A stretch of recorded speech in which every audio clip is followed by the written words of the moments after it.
And welcome to another one of our Halloween segments. We went from Ghostbusters early in the month to Ghost with the Most here, Beetlejuice. Has quite a connection to Ghostbusters in the 90s, some of you may not be aware. There was a stunt show or show at Universal Studios, and it was the Ghostbusters and Beetlejuice. There were three different ones. There was a dance-off, there was an Extreme Ghostbusters show with Beetlejuice, and then there was a Ghostbusters vs. Beetlejuice show featuring the characters from the first two films and their, with their original names and all that, versus fighting Beetlejuice. So there were three different versions of that show. Quite crazy. But yeah, there is a little relation there between the two. So the Ghost with the Most here, this is going to be based on his original version, not Beetlejuice, but the first film. This is from NECA, and I think this is a Walmart exclusive. So he's going to have some slightly different accessories in this version. I know I've seen other Beetlejuice juices out there, but they've been a little bit different. There was the wedding version. I think that one's at Target, but this one I think is the Walmart exclusive. The box is very simple. I don't usually see a lot from NECA like this. They usually have a pad or some cardboard element to it. This one is entirely plastic, and other than this one little sheet in the back here. So it's all just like a giant clamshell essentially. So this is a little different, a little simplistic. I like the sandworm on the side here. That'd be fun to get in a action figure format.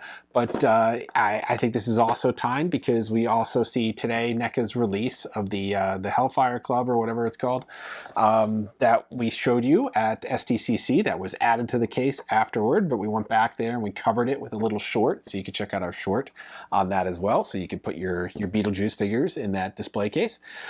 So yeah, we have this new figure here with a little bit of bonus features in it. So we're just going to hop in and check this guy right out. All right, simple box, simple figure design here. Let's just rip this open and check this out. And that's it. There's no special display in the back there. We have our figure right here.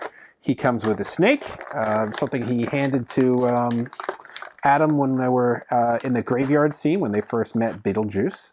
Like I said, this is based on the first film, so this is going to be Barbara and Adam with the two characters there, Gina Davis and Alec Baldwin. And we have a snake here. He's a little rubbery, a little flexible to him. And then we have a handbook for the recently deceased, so you definitely need one of those.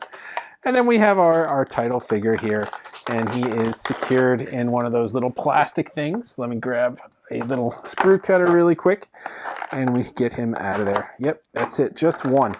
Appreciate that, NECA, because I hate these things. They're difficult to get off. All right, so we have our character here with his likeness of Michael Keaton in his iconic striped suit.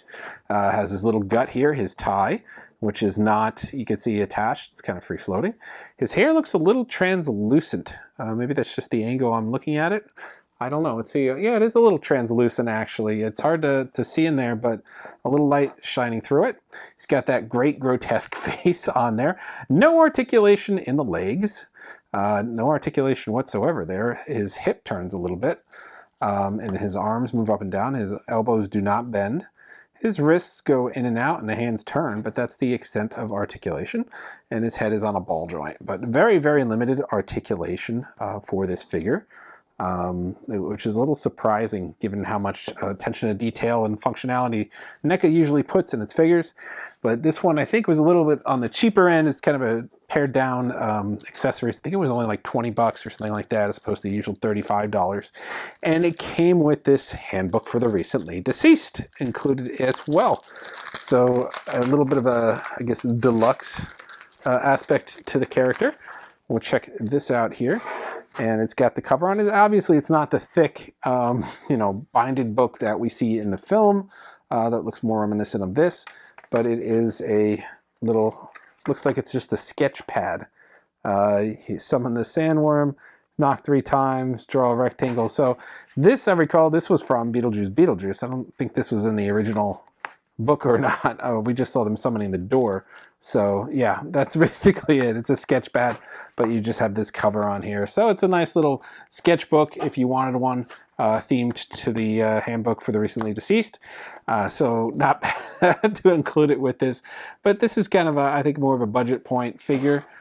This book is not too solid. It's rubbery as well. So nothing is hard plastic here. And the figure, you know, he's molded, he has a nice likeness, but not a lot of functionality. The arms do go in and out, though, I'll give him that, and up and down, but there is no bending, no more articulation, particularly in the legs. You can't even bend them all the way over to sit them down, so kind of very, very limited articulation. But still, if you're looking for a Beetlejuice figure on a budget and you just want something fun to display, this guy fits the bill and he's not that bad. I think he was only $20. I'll put the link up if I find it here. And most NECA stuff could range from $35 to $60. So, you know, not too bad of a price point here. Oh, look, his ankles do turn a little bit, though. But that's really it. It's a shame the knees don't bend.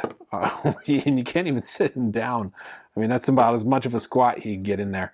But the jacket, they captured that, and they got his clothing here. So he's not a bad Beetlejuice. He's just kind of a very limited Beetlejuice. But he has one, I don't know why they just gave him one snake and not a couple, or even let the pocket open so you could put the snake in there from that scene.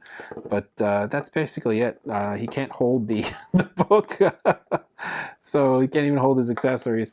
So not the best I would have expected, but you know, it's more in line with some of their other lines, like the Toonie Terrors. I think are very simple in nature, and some of their other like one-off characters. But this one does come with this little sketchbook, so it's a little bit different than their other releases of Beetlejuice. I don't think I've seen a sketchbook with them. I've just seen the figure. The other one it teases is the tuxedo one, and I think literally that is just the figure, nothing else with him, and he's kind of stuck in that pose as well.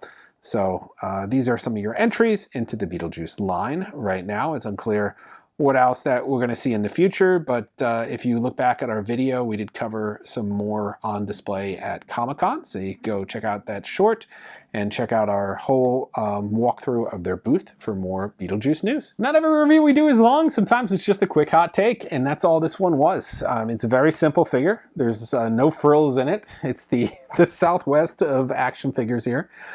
There's not much going on. It has this little snake from the scene where he took it out of his pocket.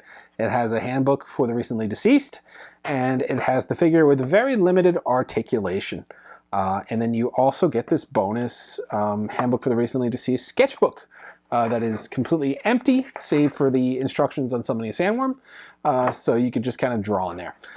So that is it for this Beetlejuice. Like I said, there's one other one, the Tuxedo Beetlejuice, and then NECA just released its first playset today.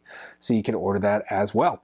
So, you know, spooky season is the time to release some Beetlejuice. We just had a very successful movie come out.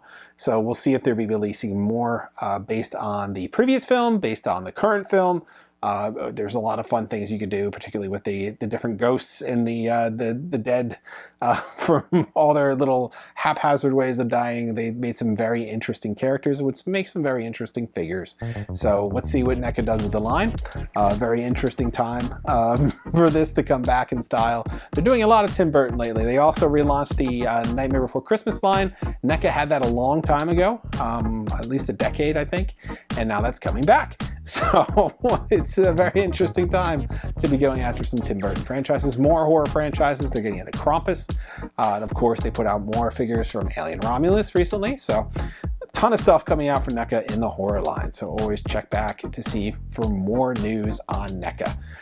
So that is all for this time. Of course, we're going to have a lot more this month. We still have more Halloween entries that we'll be doing on Thursdays, and then we'll have some other surprises for you as well. As always, like, subscribe, and follow. We'll see you guys next time.